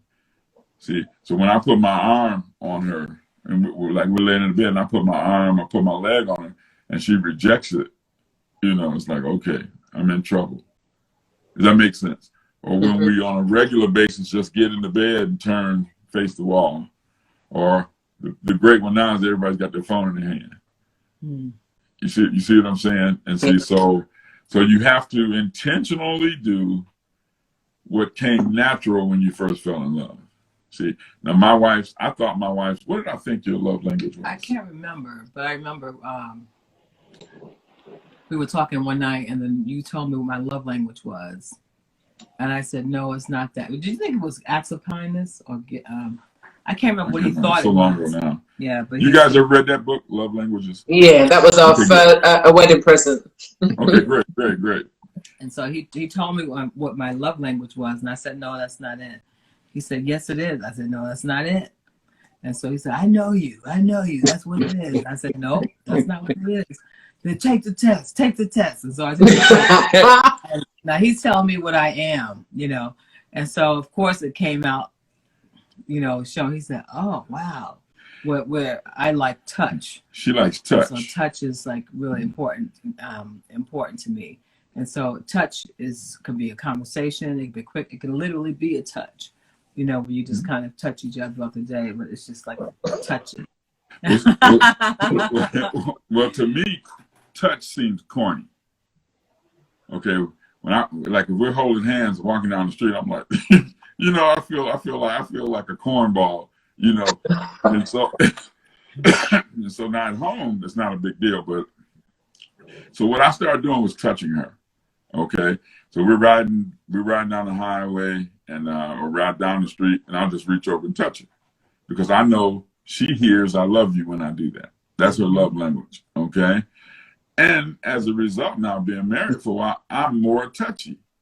In other words, not touchy in a bad way. But no. His Yeah, love that's a language bad word. Yeah. his love language has transferred over to touch. Yeah, and so now I like doing that. You see what I'm saying? And so, and so remember, God gets involved here, and He helps us change. He helps us. We're becoming one. Okay. She has a D personality, right? Pretty much. Yeah, I have an I personality. I'm using terms here. You guys ever use DISC? What are you talking to us or personality tests? Like yes. You ever use what? DISC? What do we have? They have different names for it. Personality tests. Well, there's lots of different kinds, isn't Yeah, we use it maybe a different kind than you. So can you remember the name of it? what's the name of the personality test? No, I don't remember. Yeah, cool. I've done about 3 and I don't remember. But anyway, that's good information to have. Like, say for instance, when we did it, I gained intimacy with friends by crossing boundaries. Okay. What does that mean? What does that mean? That means you have some chips on your desk, I'll grab some. Okay. You understand what I'm saying? Without, I'll pour them into my hand or something, but I'll just, hey man, these look good. And I'm not hungry, but that's my way of connecting. Wow. Okay. See? Wow. But there are some people that's very offended by that. Yeah. Did you wash your hands? Coronavirus. But Right. Well, now nobody touches ever, but but when I learned some people had a personality piece about their space. You see what I'm saying? Then I realized, okay, I'm trying to communicate love and friendship, and they're seeing intrusion, and that's why we want to know as much as we can about people. Yes. You see, so that we can know them and know that it wasn't that you got mad at me. I actually violated your wiring. I violated a value of yours. You understand what I'm saying? And so my thing is, like, I don't like small talk when I'm forced to do it. Introverts hate small talk. But I'll sit in the restaurant and I'll look at the table over there and I say, man, that looks good. What's in that? How does that taste? And some people look at you like, who are you? We never met. Why are we talking about my dish? Or other people will say, oh man, this is wonderful. I have this every time I come here. This is my new favorite. And they'll tell me about it. Well, that was a way of connecting. You see what I'm saying? And so the more knowledge we have about people, especially when it comes to introvert, extrovert, your personality type, your love language, there's a couple other too. Yeah. You guys ever heard of Gallup's strengths and weaknesses? No. A whole different country thing. Yeah. Do you guys have any questions about anything that we talked about? I know it's kind of been like pop. Am I doing that thing? Yeah. I'm going to. No, but seriously, it was like sitting at your feet and learning. So we were okay to be quiet for once, but there was a few comments what had come up. Let's address. We just want to address. Let's do the comments. Yeah. Oh, let's not go too far. Hang on. I think this is in relation to when you spoke about the wiring. It says, but if you have to be open for these reminders, because if one is not teachable willingly, it can become difficult. Right.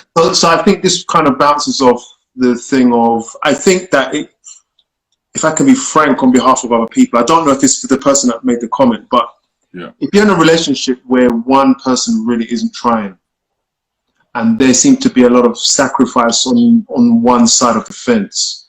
Mm-hmm. Some of what you said is scary in how much grace we give. We can give grace till we actually destroy ourselves in a sense. Yeah. And I guess that's the fear. Yeah. Well, see, the only person you can control legally is you. Legally. Okay. All right. And so I'm growing in love. You should never be scared of growing in love and becoming a more loving person. Now, if somebody wants to take advantage of that, it's going to be their loss eventually. And loving is different than doormat. Yeah, we're not talking about submission to the point of idiocy. No, we're just talking about what's my attitude towards my mate's behavior. See, and the more gracious I become, I am actually becoming like Jesus, okay, who died for everybody's sin, okay? And so the Bible, I can win you. How can I, at some point, my goodness is going to convict you. The fact that I'm not fighting with you, I'm not warring with you, and that when you go to pray, God's going to talk to you about this. Well, and if you're not a praying person, eventually, how can I say it? Eventually, you're going to want to get away from this person who's doing all this stuff for you, and being so gracious to you, because it convicts you. It becomes painful. You become convicted. See, and so at certain points, you just have to realize I'm in a bad marriage. Okay, but I'm not going to let the marriage change me into a bad person. Right. I'm going to be a good person. I'm going to look at things. I have. She brought 3 kids into the marriage. Well, I'm going to say something. Yeah. I said, you know, you can have, you can be in a bad marriage. It's obvious that we know that because we've both been in one. We were in one, and we were divorced, and this is our second marriage together. And so we realized you can have a bad marriage, but as Christians, we were in a relationship, you know, with a bad marriage, and my heart was that I wanted to know, in leaving this marriage, number one, that I was a total peace, that I did everything possible that I could do to save my marriage, and that I was in every possible way open to saving my marriage, and I was in every possible way open to looking at myself and changing my own self. Because even if your mate is reluctant to change, you're still dealing with God. Yeah. God is still talking to you. You know, and he's still telling you things, and he's still directing you. You know, and he's still making things work for your good. And so my goodness has nothing to do, you know, my mate's selfishness or whatever has nothing to do with me. I still have to answer to God on how I am. If you just, for lack of a better word, if you just married to a jerk or a Christian jerk, you know, whatever, you know, that story will be told. But it won't get in the way of my blessing, because I know I need to be able to say that I've done everything possible to rectify the situation, and it didn't work. But it still kept these lines of communication open between me and God. And so I can say, not that I was totally perfect in every situation, but I can say I did everything that I possibly could do. And so your job is to be loving regardless how the other person is. And now loving doesn't mean I'm going to let you hit on me and say, hey, I love you. You know, that's not what that is. You know, people think when we say be gracious, that we mean become a doormat. And that's not what we're saying. You protect yourself and you stand up, you know, and you know, I can do all of that and still be loving to you. You know, I can listen to, you know, what the voice of God's telling me about stuff. Hey, you know what? I shouldn't have said that to you, even though somebody may be a jerk. And maybe I got angry. I shouldn't have said that to you. I apologize. But that doesn't make me have to concede to the thing that either they want me to do or something that is wrong. I don't have to do that, even in a bad marriage. And so, you know, that's the difference. And unfortunately, number one, you don't want to marry somebody who's selfish and immature. If you do have a selfish and immature partner, you know, your best thing to do is to pray for them and ask God to come in and help, you know. And it's so funny because he always gives opportunities for help. When you pray that for somebody who has been there, he always gives, he sends in an arm. He sends in somebody to help you. And it's up to, but I can't make somebody take it, the help. You know, I'm only responsible for me. I'm only responsible for me. You know, and then you're gonna have God's blessing. You're gonna have God's blessing. See, the thing is, he who walks in selfishness walks in blindness. So a person that's totally selfish is going to eventually self-destruct in the marriage. They're going to do something. They're going to go too far. Right. See, was there a question? Somebody said, I find it difficult to respond when something is hurtful is said. Absolutely. Yeah, it's really hard because a lot of times you have a whole commentary of things you can say. Yeah, and you can turn around and say to that person, don't talk to me like that. Right. I'm not going to put up with that. That's not your wiring. That's right. That's mean. Right. See, so you're not going to talk to me like that. Well, what are you going to do? We're married. You're going to get a divorce? Bible said you couldn't get a divorce. Say, I don't know what I'm going to do, but you're not going to talk to me like that. Right. You see what I'm saying? See, and so it doesn't mean you can't stand your ground. It doesn't mean you can't speak your mind. Okay, we're not talking about bondage. What we're talking about is becoming. Right. I did a worship conference, and I'm the 12th speaker of 12 speakers. Yeah. Okay, and everybody before me said obedience is the highest worship, and every time they said it, God said no, it isn't. Okay, so for 11 speakers, I hear that obedience is the highest worship, and so I'm like, okay, God, how do I deal with this? Okay, and He gave me a line. He says, obedience is the highest form of worship at the servant level, but the highest worship is to become. Explain that. Okay, in other words, the highest worship is. Okay, let me say, you don't want a 30-year-old son. What's the name of you have boys or girls? Well, both. We have Charlie, Caleb, and JL. Okay. So girl, boy, girl. Okay. So what's the boy's name? Caleb. Caleb, yeah. And so Caleb is 30 years old, okay, in his bedroom at home, but he's obedient. That's not what you want. He needs to go. No. Well, even bigger than that, you want him to become independent. Yeah, a man. Yeah, become a man, but become a good citizen. Become whoever God called him to become. Yes. You see what I'm saying? Right. And so obedience is the highest worship at a servant's level. But I don't want an obedient 45-year-old son. I want somebody who has become. See, and so what we have to know is that you can become in almost any situation. Right.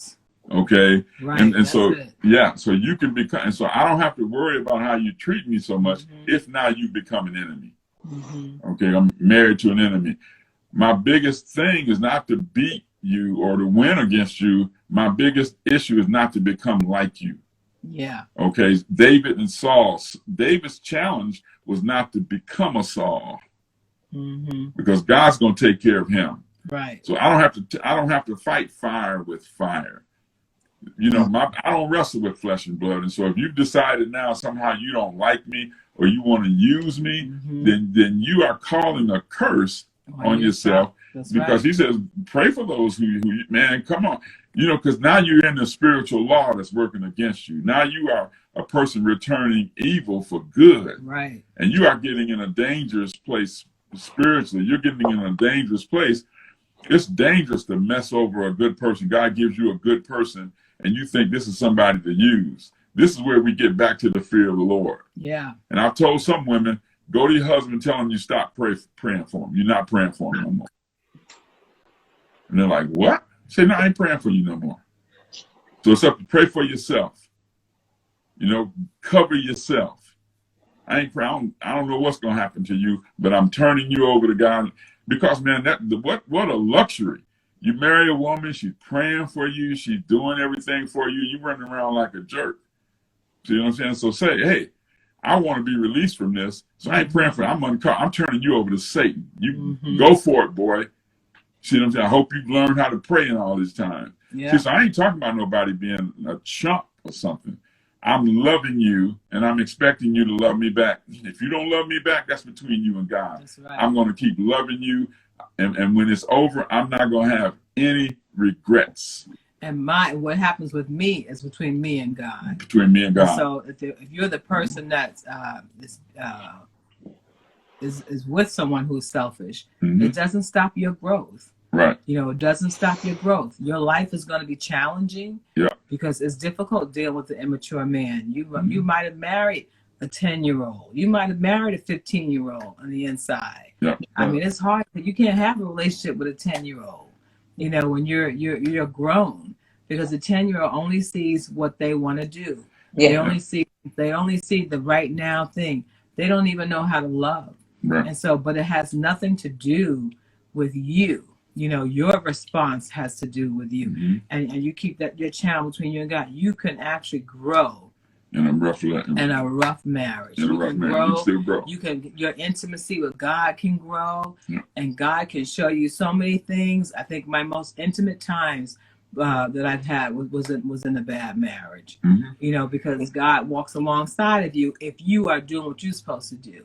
Yeah. And for the other person, God's going to be with them, and He'll deal with them. But I don't have to be the one to deal with them. Yeah. Now, I'm not going to be the one that's going to allow you to run over me. Right. You know, but I don't have to deal with you. Yeah. I'm going to protect myself. And so a lot of these principles that we're talking about today is with the assumption that you have two grown-up people who want to make in your marriage who love each other and who want it to work. Mm-hmm. You know, outside of that, it can be really difficult. And so it's not an excuse for you to do whatever you want to do, say what you ever want to say, and be whoever you want to be in the marriage. You know, that's not what we're talking about. You fall into a whole other category. And if that's what you're afraid of, you know, you gotta know you're in a bad marriage already. Right. Yes. There was a few questions, but we feel like you answered the questions already. And even somebody says, I've got my answer now. Can I say something? I think this is important. This type of, in fact, it turns out that everyone that we've had on in terms of married couples have concurred, and you have done it in a very nice way, in that we don't want people to tune in to think that they can have that fairy tale.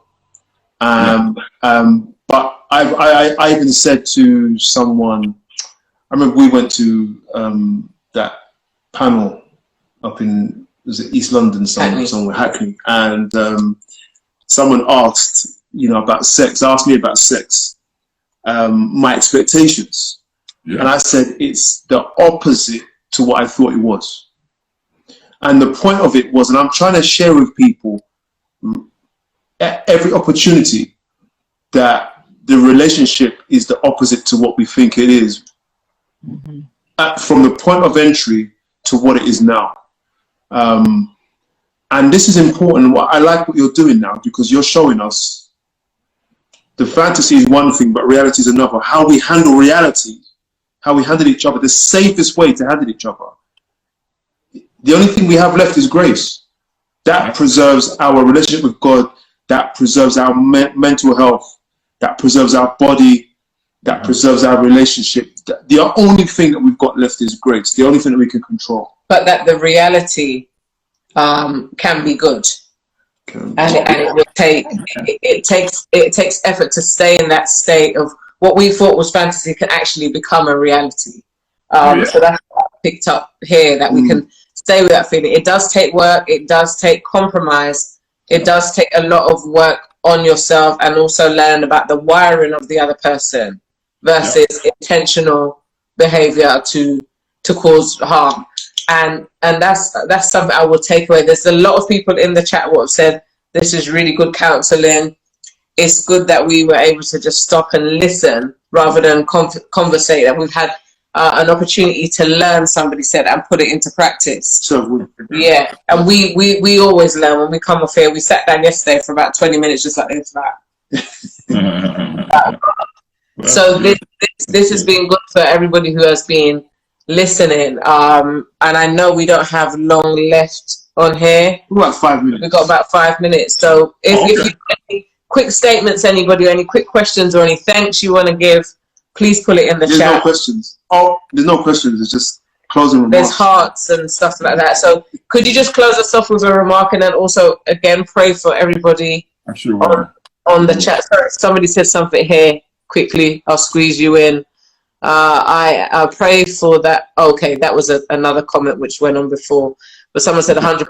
Thank you, guys. So if we could just close off and then pray. And there's no replacement for somebody's goodwill. Like, I know that my wife roots for me. Okay, she wants to see me do well. Okay, and so you can't replace intentions with bad intentions with good rules. You know, if you marry somebody who doesn't want to treat you right, there's not a lot you can do about it, but God can still bless you, right? And they can still change by you giving God the room. Okay, But the big thing that we want you to know is to just have fun, man. Be gracious, you know, find the best possible explanation for what is happening between you, and believe it, so that it doesn't become a heart issue. It just becomes a behavior issue. And so, and cover each other. Try to outlove each other. Try to outdo each other. Try to, you know, when you go to bed, it says, hey, first one falls asleep after making love lost. Okay, you know, you know what I'm saying? Just let's do the touch game. Let's do time we'll say you lost. Yeah. I fell asleep the other day. She whispered in my ear, "You lost." I did. She put it on me, man. And so, but let's decide to have fun. Let's decide to love each other. Let's decide to cover each other. Let's see each other as a gift from God. You know what I'm saying? And do better when we mess up. Laugh it off. You know what I'm saying? And just that. My deal is just to have fun. I don't understand why people don't have more fun. I think another big thing to always remember is don't be afraid to become.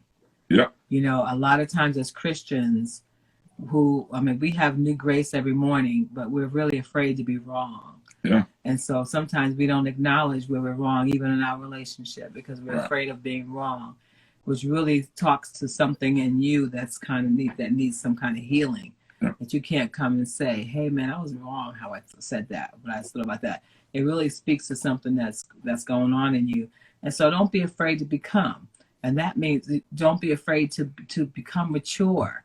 Mm-hmm. And it's funny because you can be mature in one area and immature in another area. And a lot of times you don't even know how immature you are in any areas until you get married. Right. It's like, wow, I didn't even know I still had that. Like, wow. Yeah. You know, because you feel mature when you're dating. You feel like you're ready. And a lot of times you are ready.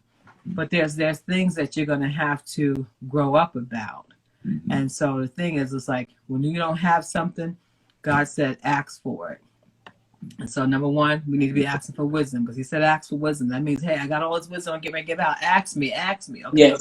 Mm-hmm. You know, and then it's for maturity. It's like, Father, give me wisdom, help me to grow up, you know, and not to be to go into a shell when I wrong somebody and you keep coming out, you know. Oh yeah. Like you're wrong. And our next time, write this sentence down, the grace matrix. Oh. Okay. The grace matrix. Yeah, I'll show you how grace is birthed in a marriage. Okay, I forgot all about that. Okay, and so next time we get together, we'll talk about the grace matrix. A matrix is a womb. Okay, yeah. So how is grace actually produced in a Christian's life, or in a marriage, or in a business, that kind of thing? I forgot all about that. Okay. Okay, that would be good. That would be good. Yep. Just pray for us before we just do the closing stuff. Father, please. Grace us. Father, we are nothing without you. We can't do anything without you. But we're not without you. We are with you, Lord. So, Lord, we just shed your grace upon us. Be gracious to us. Give us wisdom from on high. Yes, and help us to have the joy in marriage that you meant for it to be, Lord. In Jesus' name. Amen. Amen. Hallelujah. Amen. Some people are asking for you to come back to Oxford. But when all this dies down, you'll be in London before you be in Oxford, mate. Sorry about that. Our house. In our house, mate. First, in our gas. Hey guys. So these guys said hello. Also, people wanted the links to like the personality test and the books that you mentioned, but we'll get that from you after. And when this is uploaded on YouTube, we'll put all the links into the description box or send them out on our IG page and stuff like that. Somebody said they were waking up at 5 a.m. and this was worth staying up for. You guys put a good seed into good ground over here. And they said amen. So I don't know what country you're right. Yeah, I don't know if it's 5 a.m. for them now or they're waking up at 5 a.m. but they decided to stay up late now. So I think that's what they're saying. It's so far away from here. Which is good. So we just want to thank God for using you guys and for the love that you give us. We're so grateful, seriously. Yeah, we love you guys, man. You call us, we'll be there, okay? Thank you so much. I'm about to do a personality test now. What'd you say? Go back to personality test. What you say? I'm gonna go and take one. I'm gonna take a personality test right now. Yeah, we like DISC. DISC. All right. Wow. DISC. DISC. Yeah. All right. Let me put it in there quickly. Personality. Also. Oh, the introvert thing. Which book do they go to take that test? There's a book that The Introvert Advantage. Not a Christian book again, but it's called The Introvert Advantage. Did you get that, Kat? And it gives you the test and everything. Yeah, it gives you the code to take the test, and so it'll place you. Yeah. But the good thing, what it does, it just explains to you how you're wired. Yeah. You know. Yes. And Gallup, GALLUP, Strength Finders. Okay. And it helps you know your strengths. Like I have a strength called ideation. Okay. Intellection is one of my strengths. And it just simply means you can be by yourself for long periods of time. We've got 20 seconds. That's me. That's me. Yeah. Okay. And so knowledge is great. We'll come on. We can actually talk about some of these things too. Yes, definitely. So That would be good. you guys. It's really Thank you. Thank you. Love you so much. Much love. We love you too. See you later. Thank you, everybody, for joining us. We appreciate it. Coronavirus over. You guys got to come to the States too. Yeah, Definitely.